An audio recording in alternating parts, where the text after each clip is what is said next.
अस्सलामु अलैकुम वरहमतुल्लाहि वबरकातुहू। वमेद तुम सारी बस ये सलामत। अल्लाह ताला थीन तुम पानस हिफ्ज़ आमानस मज जायकाज कश्मीरी किचनस मज रनो आज शाहिदा जी हज फरमाइश पे नदर तो पालक। अम मजीद दिम बह तुहदन सवालन हूँ जवाब। आकिब अहमद वनान प्रेगनेंट लेडी अगर कब्जी आसि तमिस क्या पज करुन।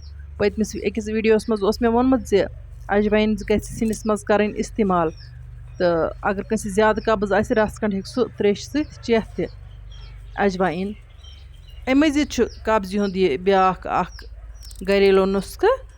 यमिस कब्जी आसि सह हेकि बतस पे बादियान फलिहना चपित तो नत हेक सह बादियानुक कहव चेथ। दोहे अकि लटि सुबहन या शामन बादियानुक कहव चेन सत गस तमिस कब्जी हंस प्रॉब्लम दूर। अजवा शौकत साहिबा तुम नी पैन खोर गस नुन आबस मज त्राउन बे गस पतस शामन बग थोड़ा जैतून तेल कतर मथुन। तो अम मजीद गस मेडिकल चेकअप करनाउन। हो सकता है तो आसि कुन सात खोर फ्यूरमुत या बे कह प्रॉब्लम हेकि आसित यम सत नी पेन आसि। आमिना भट्ट साहिबा वनान दोद तो गाड़ हेकवा इकवटे खेत।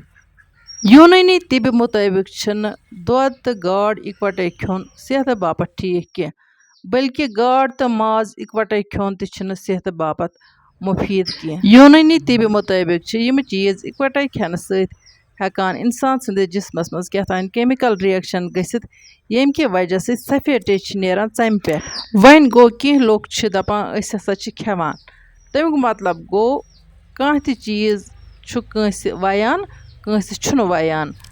अत तरह यह कत फिक्री कि सारे हेक न केमिकल रिएक्शन तेल गसित कंस हिंदस जिस्मस आस यह वयान कहें तमिस आस केमिकल रिएक्शन गछान अंदर जिस्मस।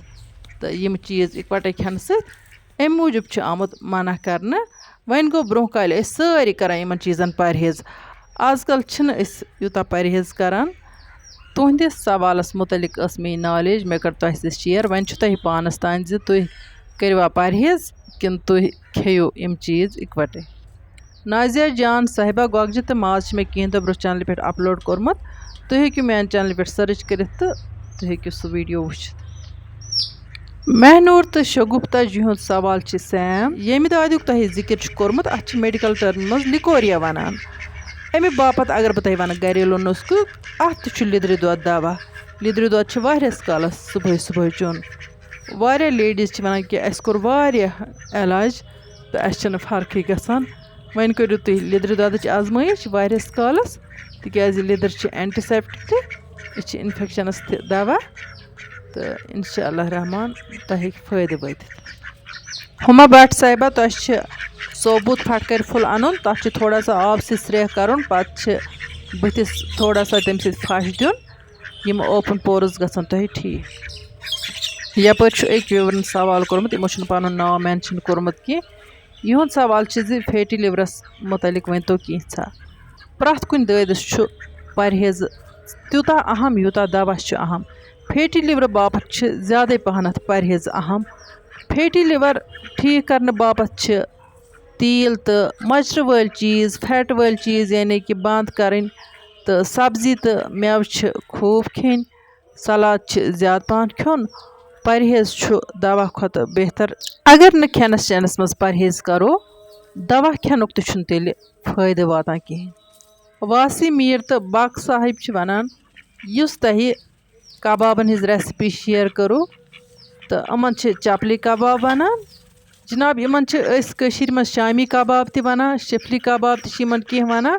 अलबत्ता कह लोग वनान चपली कबाब तो यह वन मे खुश लगान कहें। बाकी तुह पन मर्जी तुह कुछ नाव दीवुक। बे तुहद सवाल कि तुह कोरवा रेड मीट इस्तेमाल कबाबन मज। आ जनाब मे कोर रेड मीट इस्तेमाल बिल्कुल। दर यादी लेखान बस बचस पन्नस बादियान कहव दिवान तमिस कब्जी दस्ती ठीक गसान। बिल्कुल मोहतरमा यह बिल्कुल सस्त तो साइड इफेक्ट वरे कब्जी हुंद इलाज।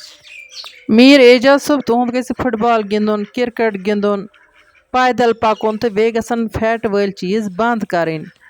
तो सब्जी गसन ज़्यादा पहन खेन बे गस मेव खोन। गिंदुन त्रकुन तो पकुन टुकुन फैट कम करने खतर सठी मुफीद एक्सरसाइज।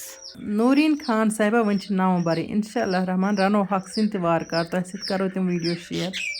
नाजिया जान साहिबा इंशाल्लाह रहमान करो रोगन जोश रेसिपी तो तह शेयर राबिया मीर साहिबा रसगोल तो बनावो इंशाल्लाह रहमान फिलहाल जलेबी हज वीडियो हलवच वीडियो समोसन हज वीडियो मैंने चैनल पे तम वुचो तुम इंशाल्लाह रहमान रसगोलन हज वर त वात अक विवरन मे ड्राई फ्रूट लोडवन फरमाइश कर्म तो वैसे बना मे ये रेसिपी घर बाबत तह सत कर मे शेयर कह इंशाल्लाह रहमान आइंद अगर मौक मिल जरूर कर बह तह शेयर तुहद नाव मे वनकन याद पेवान कह तम बापत बह माजरत बाकियन सारे विवरन हूँ बह सठ शुक्र गुजार यमो मे सलाम सोजम मे शाबाशी दिवान यमो मे जान जान कमेंट कर्मित तह दिल बह तह सारे हूँ शुक्रिया करान तो यम मे मुस्तकिल तौर वुचान यमो मेन चैनल सब्सक्राइब कर अल्लाह ताला थन तह सारे खुश तो खुशहाल यपर किन लागन बह वन गो पालक सिवन लेज मज त्रा बह आब अड़ सेर खंड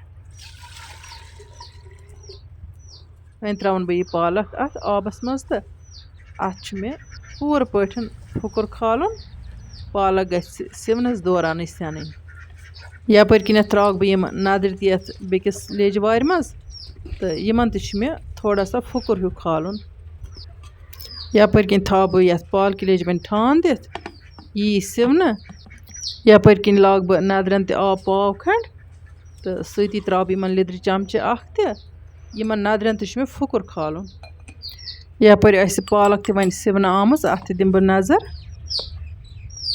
पालक असल आम सिवन माशाअल्लाह यह बिल्कुल सॉफ्ट गम वन वालन बह गग पे लेज पान अम पत लागक बह नदर सिवन तिमन दिम बह ग्रक त्रे वन मे पालक छकन कड़न तो नदरन खोत फुकुर तो यम फिरक बह वन टोकरी मज बिस्मिल्लाह कर यपर फिरन बह यह पालक ये सरपोशस मज अत त्रा बह पे ठंड आब हन तो अत कड़ बह छक हन त्रे तो यह फिरन बह पत टोकरी मज जन त्रो मे छकन तो ये पालक कड़ मे छकन त्रे तह सत कोर मे थोड़ा सा शेयर तिक वीडियो गसन ज़्यादा लेंथी गसन कह बिस्मिल्लाह कर त्रा बह यह टोकरी मज तो वन मे यह पालक तुलन चीर तो अम पत करन बह पालक तो नदर तैयार सह वुचतो तुम ब्रोह कुन पालक सोरे आब नबर कड़न यह पूर पठन चीरन तिकाज नत अत सिवन क्राट हूँ गसान तो मज़ असल लगान पत अत कह मेहनत मशकत कर सीन रस असल ग यपर किन लज मे बिस्मिल्लाह कर लेज गगस अत त्रा बह तिलहन तेल इथु पख अत मज मे यह गंड त्रावन सोरे गंड त्राव ना बह अत ओड़ी त्रावस अम पत मे यह गंड फ्राई कर करान बगारू गंड फ्राई तो ये ठानस पे मे त्रोमुत लकुट जीर चमचे यह त्राव अत ऊर तो दिमस बे थोड़ा सा तलन गंड गो फ्राई वन त्राव बह यह पालकिन अत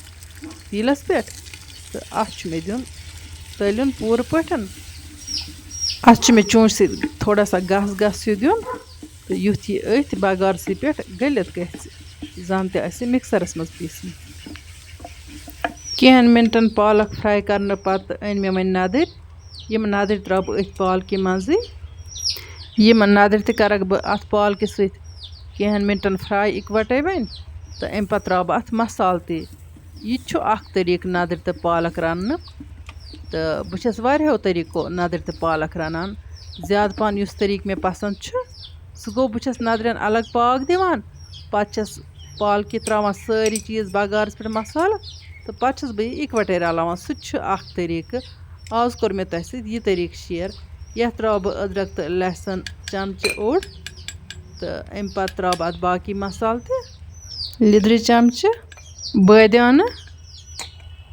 अजवाइन मरचांगुन जायके मुताबिक त्रवस नून तो वन त्रोस दालचीन कलम यम मसाल त्रान पत करन बह बे फ्राई वुचतो तुम माशाअल्लाह फ्राई करने पत त्रो मे वन अत रस अत था बह ठान दिथ दिमोस खूब पाक अगर प्रेशर कुकरस मज लागो तेल लगन अत सीटी 2 to 3 तकरीबन दुत मे अत 2 घंटस पाक हाई फ्लेम पे तो वन दिम नजर नदर तो पालक ये गमत तैयार आमत माशाअल्लाह लेज मज खुशबू नीरान मे त्राय अत बजि अल तो कहव अल कह تُہۍ ییٚلہِ رٔنِو بَجہِ ٲلہٕ تہٕ کَہوٕ ٲلہٕ ترٛٲیزیو اَتھ ضروٗری تِمو سۭتۍ چھِ اَلگ اکھ خوشبوٗ دِوان یہِ مےٚ کیٛازِ ترٛٲو نہٕ تَتھ چھِ کانٛہہ وجہ تہٕ رونٛگ چھُنہٕ ضروٗری اَتھ ترٛاوُن کیٚنٛہہ یَپٲرۍ کِنۍ وٕچھتو تُہۍ وۄنۍ پھِر بہٕ یہِ سِنۍ ہَن یَتھ بانَس منٛز ماشاء اللہ پالک تہٕ نَدٕرۍ چھِ بَڑٕ سُپیشَل گٔمٕتۍ تہٕ وۄنۍ اگر تۄہہِ سٲنۍ أزِچ ویٖڈیو